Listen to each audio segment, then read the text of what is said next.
इसके पाइपिंग के द्वारा अंदर से हम उसको भी क्लीन करना है।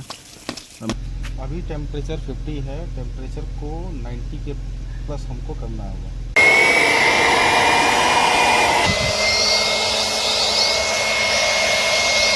नहीं है पर क्लीन करना ज़रूरी है।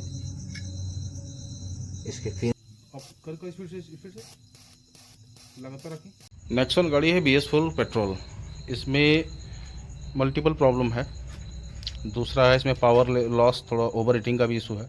तो कूलेंट चेंज होने के बाद भी ये प्रॉब्लम प्रॉपरली ठीक नहीं हुआ था। मैंने इसका इंटेक ओपन किया है, इसका इंटेक खुला हुआ है।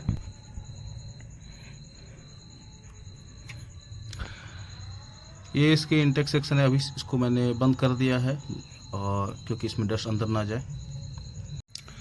सारे पार्ट्स को ओपन करने के बाद इसमें जो भी प्रॉब्लम है मुझे ठीक देखना होगा, क्योंकि इसमें पहला तो वैक्यूम का प्रॉब्लम है जो काफ़ी दिनों से है, वो ठीक नहीं हो पा रहा है। मुझे सेंसर पर डाउट है। साथ ही साथ इसके इंटेक मैनिफोल्ड में मैप सेंसर लगा हुआ है, उसको भी क्लीन करना चाहिए। ये गलत रीडिंग देगा तो आपका वैक्यूम सही से काम नहीं करेगा। दूसरा, ये इंजन बूस्ट नहीं लेगा, माइलेज का फ़र्क पड़ेगा, और फ्यूल और एयर का गलत मिक्सचर के कारण भी आपकी गाड़ी प्रॉपर रनिंग पे नहीं रहेगी और इसके वजह से इंजन ओवर हीट होगा।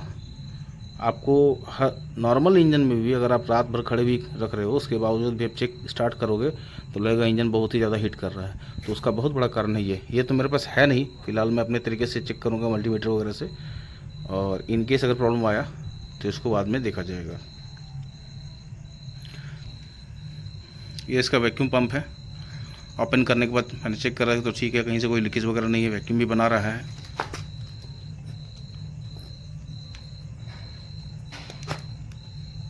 ऑयल पे काम करता है। अभी ऑयल इसका निकल गया इसलिए नहीं दिख रहा है, ऑयल के में ये काम करता है। आप देख सकते हैं बिल्कुल ओके है। यह है इस गाड़ी का थ्रॉटल बॉडी, जो कि बॉस कंपनी का है, और इसका कंडीशन इस तरह से है। बहुत ज़्यादा रस्टी नहीं है पर क्लीन करना ज़रूरी है। इसके फिन्स भी, ये इसका ऑटोमेटिक मोटर, इसको हमको नहीं छेड़ना है, इसको क्लीन करते हैं। इसके लिए पेट्रोल और थ्रॉटल बॉडी क्लीनर, ये दो चीज़ आप यूज़ कर सकते हैं। पहले पेट्रोल से हम लोग इसको क्लीन करते हैं।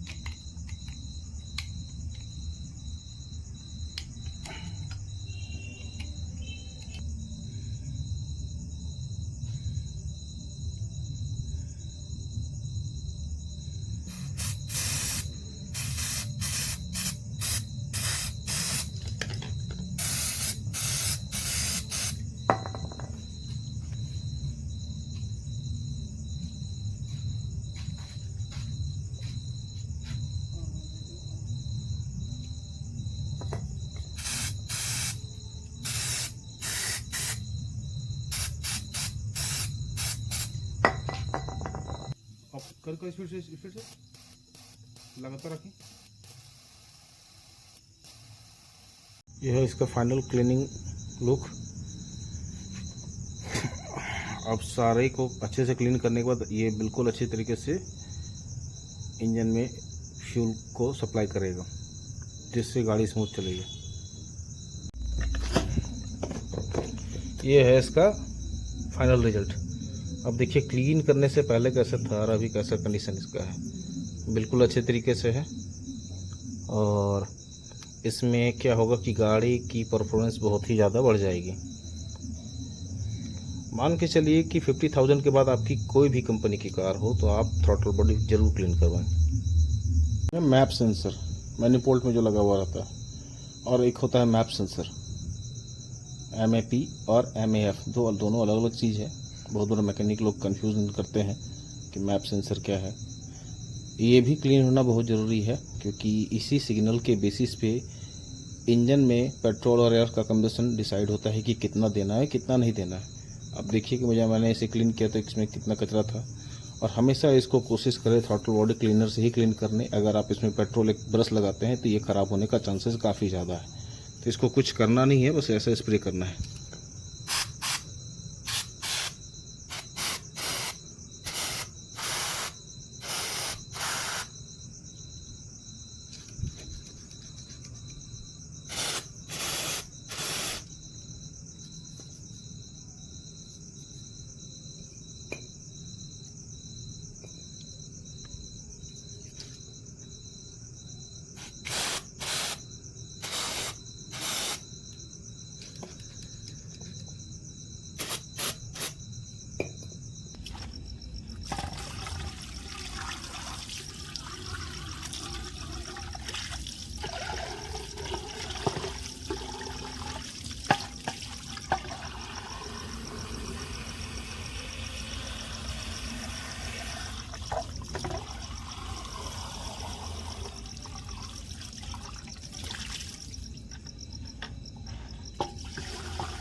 वैक्यूम पंप इंस्टॉल हो गया अच्छी तरीके से सीलेंट लगा के, और वायरिंग भी चेक कर लिया, अभी तक कोई एरर वगैरह नहीं मिला है।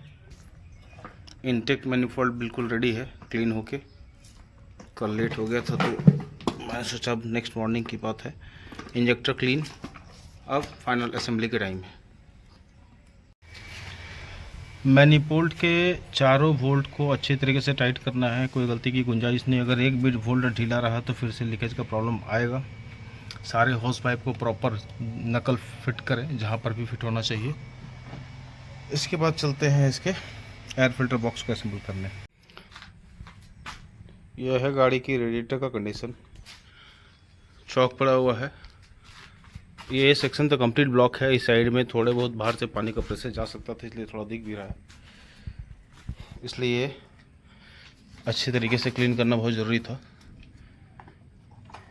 इसी की वजह से रेडी गलत आ रही थी, तो बार बार इसका फ़ैन चल रहा था, जबकि पूरा कूलेंट न्यू है।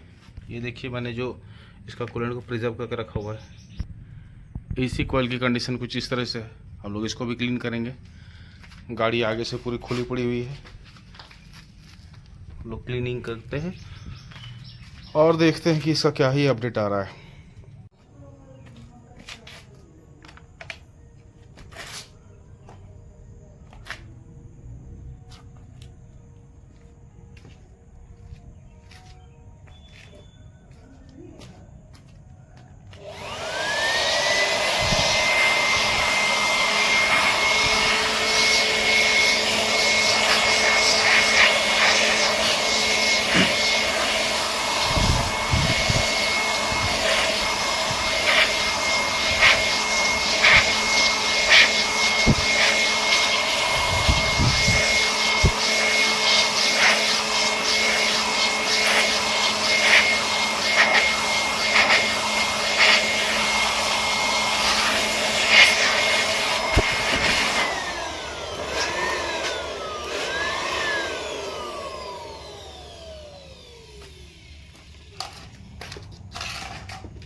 काम वाला अंदर है तो मैंने कर दो इतने पहुंचे सेटे बहुत ले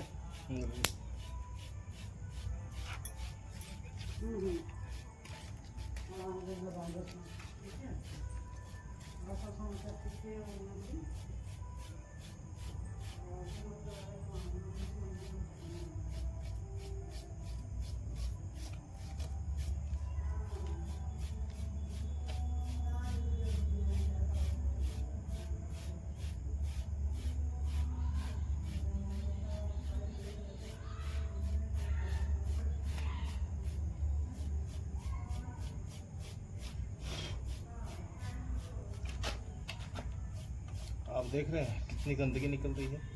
अभी ये किसी भी टूथब्रश से आप इसको साफ़ कर सकते हैं। उसके बाद इसमें वाटर स्प्रे करना पड़ेगा, फिर जाके शैम्पू, या अगर पास कॉइल क्लीनर है तो और बेटर है। मेरे पास ऐसा कुछ अभी है नहीं, तो नॉर्मल मैं डिटर्जेंट या शैम्पू से ही इसको वॉश करने वाला हूँ।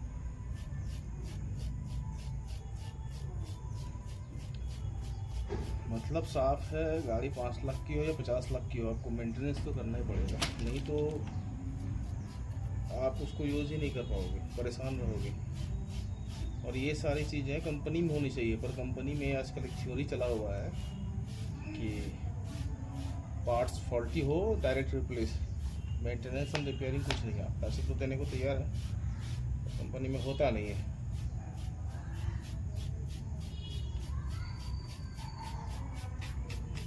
ये देख रहे हैं रेडिएटर की हालत, लग रहा है ये हीट है, पर ये हीट नहीं है, ये डस्ट है जिस तरह से उड़ रहा है।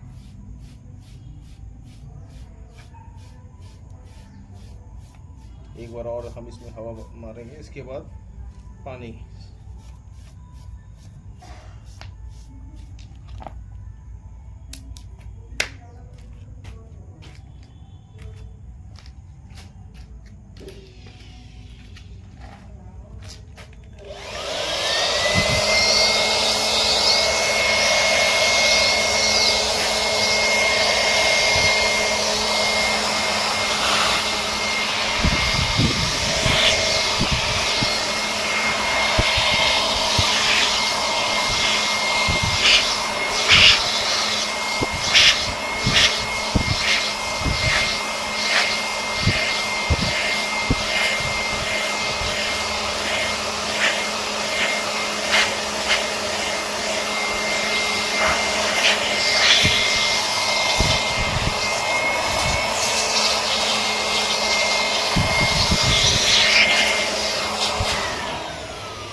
पहले इसे बाहर से, उसके बाद इसके पाइपिंग के द्वारा अंदर से हम लोग को भी क्लीन करना है।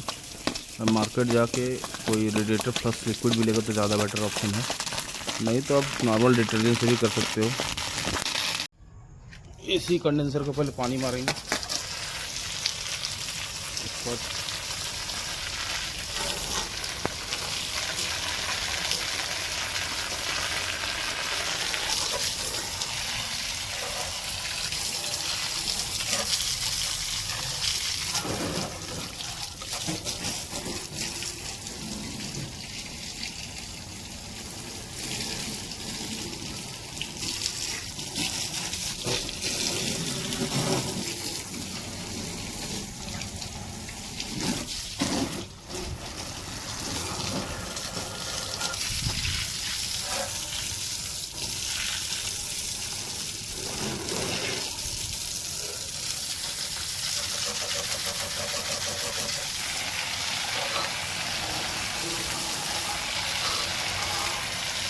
देख रहे हैं डस्ट।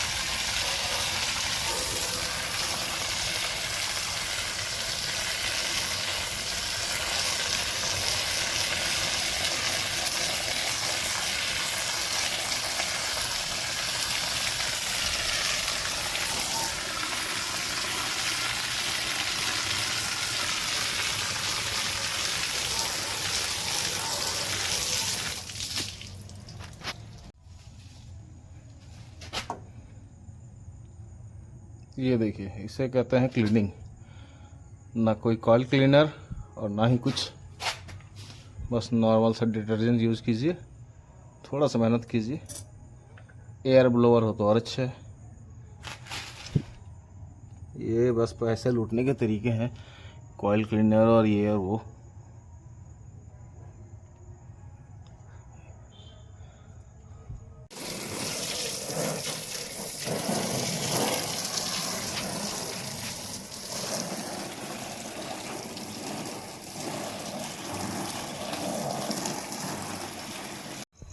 रेडिएटर, इंटरकूलर सारे पार्ट्स को इंस्टॉल करने के बाद सबसे पहले इसमें नॉर्मल पानी से इसको इंजन को मैंने स्टार्ट किया और उसके साथ मैंने यूज किया रेडिएटर फ्लश। ठीक है, काफ़ी ज़्यादा कचरा निकला। अब फाइनल जब प्रोसेस हो जाए तो ये देखें कि मेरे पास यहाँ पे मैंने पाइप यूज किया। ये देखिए, ये इसके ड्रेन से निकला है। अब ये ड्रेन का पीछे में एक छोटी सी चाबी होती है, जो चाबी ये है। यहाँ पे ये जो पाइप है इसको मैंने अभी तक अनप्लग रखा हुआ है। ठीक है, इससे क्या होगा कि पूरा वाटर प्रेशर के साथ सारा कचरा वो बाहर निकल जाएगा। द हेल्प ऑफ ब्लोअर इसका सारे पानी को निकालना ज़रूरी है।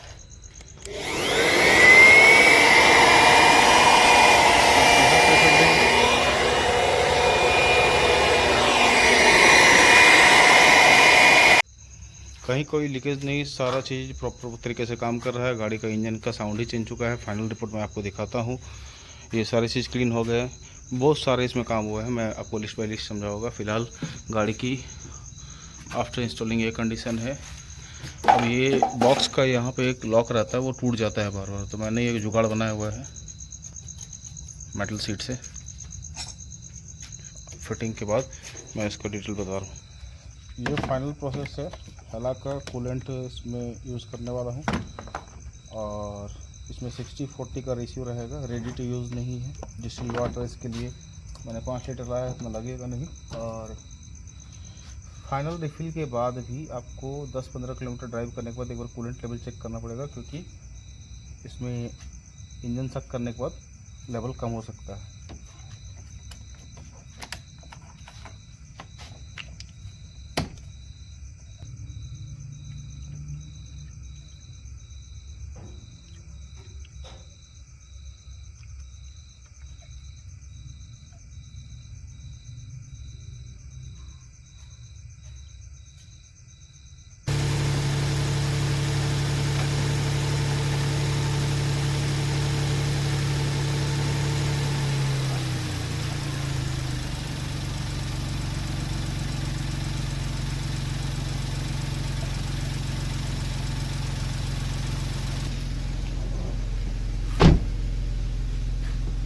अभी टेम्परेचर 50 है। टेम्परेचर को 90 के प्लस हमको करना होगा, तभी कूलेंट सक करेगा।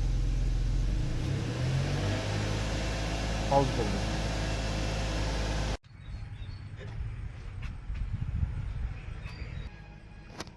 फाइनल फिटिंग अब बारी है स्टार्ट करने की। 3 बार ऑफ ऑन करेंगे।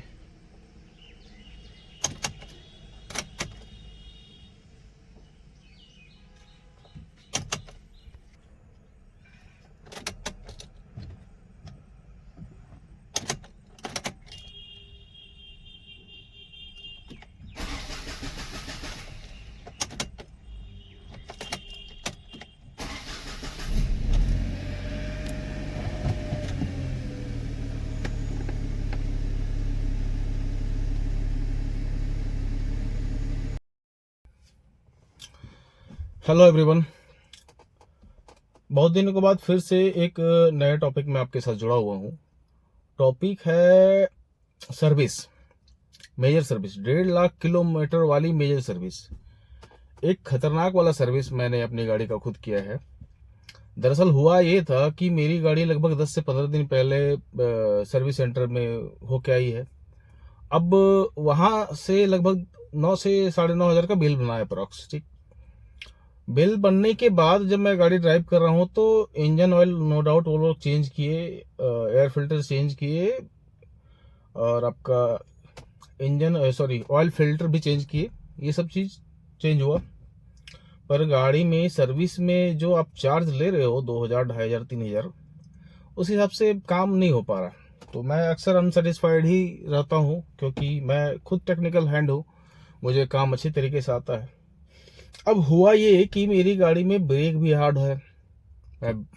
जब मैं गाड़ी चला रहा हूँ तो मेरी गाड़ी में ब्रेक का इशू आ रहा है, ब्रेक हार्ड है। पिकअप का कमी है, और एक दो दिन पहले मैंने नोटिस किया कि जब मैं गाड़ी रात भर खड़ी रखने के बाद जब वापस से स्टार्ट कर रहा हूँ तो उतना ही, मतलब समझ जाइए कि रात 12 घंटे गाड़ी खड़ी है तो 100% वो ठंडी है, और स्टार्ट करने के बाद ही लगभग 15 से 20 मिनट में वो ओवर हीट जैसा सिम्टम आता है। काफ़ी ज़्यादा फैन चलता है, कूलेंट बॉइलिंग पॉइंट में हमेशा लगता है। मैंने जब ओबीडी से चेक किया तो 90 डिग्री इसका टेम्परेचर ऑल टाइम दिखता है। मैंने समझ गया कि इसे एक अच्छी मेजर सर्विस की मैं इसकी ज़रूरत है। तो अब मेजर सर्विस में मैंने एक शॉर्ट फॉर्म में मैं आपको बता रहा हूँ, प्रोसेस बाय प्रोसेस में आपको दिखाऊंगा। इसमें सबसे पहले पिकअप का इशू था, थ्रोटल बॉडी ओपन किया, इनटेक मैनिफोल्ड ओपन किया, इंजेक्टर ओपन किया, ठीक है, चारों स्पार्क प्लग जो चेंज किए मैंने। इसके बाद आप आ जाइए इसके जी वैक्यूम सेक्शन, वैक्यूम का भी कमी था, और ब्रेक फेल का जो रीजन था वो वैक्यूम का एक पाइप क्रैक था, मैंने उसको रिपेयर किया। ब्रेक बूस्टर चेक किया, ब्रेक बूस्टर ओके था। कंपनी से मैंने कंसल्ट जब किया था, सिम्टम उन्होंने पूछा, मैंने बताया कि ऐसा ब्रेक हार्ड का प्रॉब्लम है। लगभग 17-18 हज़ार का उन्होंने बिल बताया, प्लस 5000 अप्रोक्स लेबर चार्ज, मतलब 20-22 हज़ार का चक्कर था। मुझे क्या कॉस्टिंग लगा, कुछ नहीं लगा, मतलब 1500-1600 अप्रोक्स मुझे जो कॉस्टिंग लगा नॉर्मल, और लेबर चार्ज तो कोई बात नहीं है क्योंकि मैं खुद गाड़ी में बना रहा हूँ। ओके, अब इस पूरे सेशन में आप देखोगे कि मैंने कितने डिटेल तरीके से इस काम को किया है। वीडियो बनाने का पर्पस ये है कि आपको काम आता हो या नहीं भी आता हो। तो बहुत बार क्या होता है कि आप गाड़ी 5 साल रख लिए, 5 साल रखने के बाद आप गाड़ी से इतने ज्यादा उब जाते हो, उसमें आप खर्च कर रहे हो और उस खर्च का रिजल्ट आपको नहीं मिल पा रहा है। जनरली लोगों के साथ यही होता है। अब मेरी गाड़ी अप्रोक्स 1.5 लाख प्लस चली हुई है, तो ऑब्वियस सी बात है कि कार्बन डिपॉजिट होगा, गाड़ी में अच्छी तरीके से क्लीनिंग का नीड होगा। मैंने इसके टैंक सेक्शन को भी क्लीन किया, जिसका वीडियो शायद मैंने सेव करना भूल गया था, बट इसके पर्ज वाल्व में मैंने देखा कि एयर प्रेशर नहीं आ रहा है।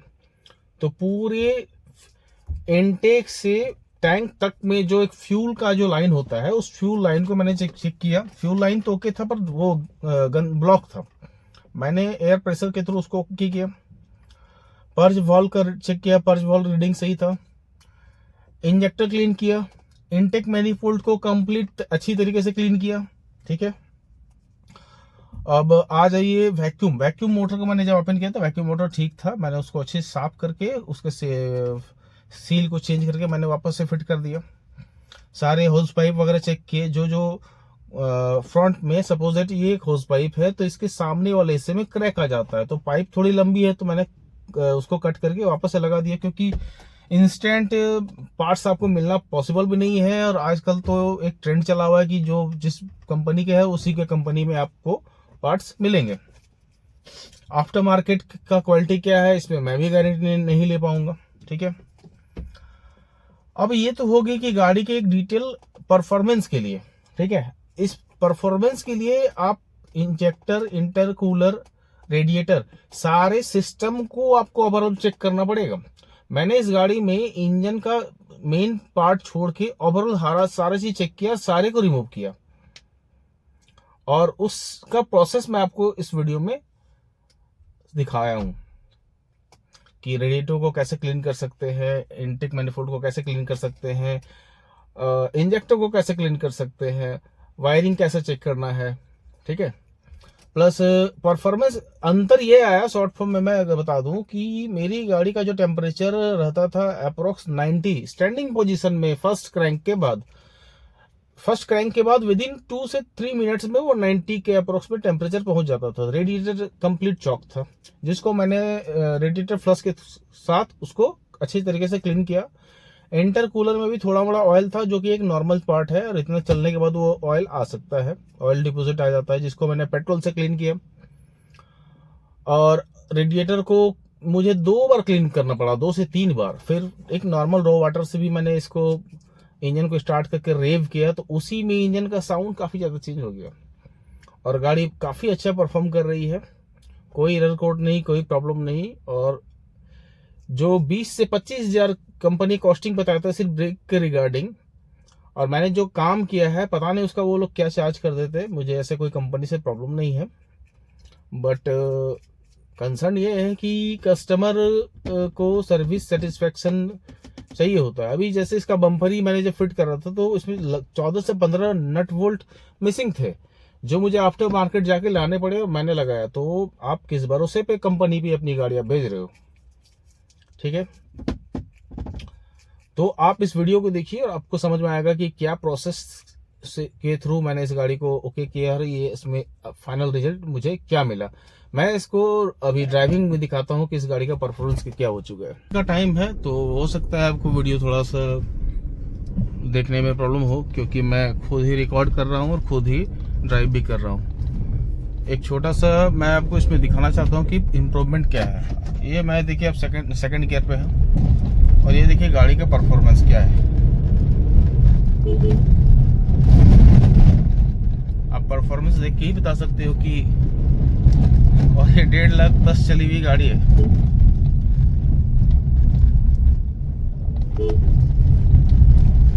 मुझे खुद यकीन नहीं हो रहा है कि इतना ज्यादा चेंजिंग हो जाएगा।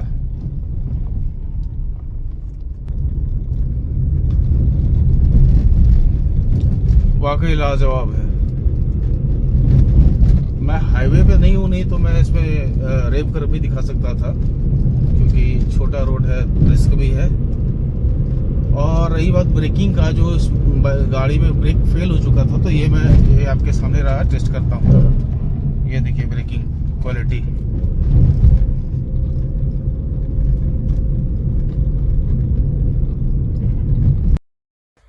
आई होप मेरा ये वीडियो आपको जरूर अच्छा लगा होगा। अगर इस तरह के इंटरेस्टिंग वीडियो आप और देखना चाहते हैं तो प्लीज़ मेरे चैनल को लाइक करें, शेयर करें, सब्सक्राइब करें। Thank you.